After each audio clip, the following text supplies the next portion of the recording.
45 বছর বয়সী যোগ্য শিক্ষিত বেকার যুবকদের মাসিক ভাতা দেওয়ার উদ্দেশ্য অক্টোবর 2026 থেকে ভরসা কর্মসূচি চালু করা হবে। এই স্কিমে গ্র্যাজুয়েট বেকারদের জন্য 3000 টাকা, অন্যদের মাসে 2000 টাকা ভাতা দেওয়া হবে। এই কর্মসূচি যে সকল পরিবারের আয় 1 লাখ টাকার কম এবং যারা অন্য কোনো সামাজিক সুরক্ষা প্রকল্পের সুবিধা পাচ্ছেন না, এইসব পরিবারের প্রার্থীর জন্য প্রযোজ্য হবে।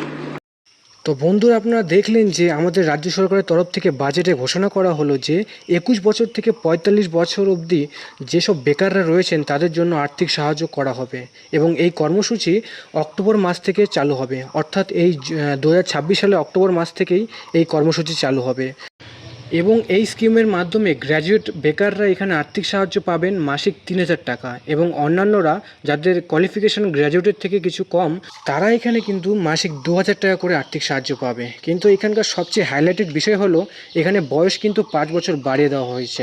যুবসাথীর ক্ষেত্রে আমরা দেখেছিলাম যে বয়স ছিল 21 বছর থেকে 40, এখানে বেকার ভাতার ক্ষেত্রে এবং এই স্কিমের ক্ষেত্রে বয়স করে দেওয়া হয়েছে 21 থেকে 45 বছর অবধি। তো আজকের জন্য আপনাদের এতটুকুই, দেখা হচ্ছে পরবর্তী ভিডিওতে।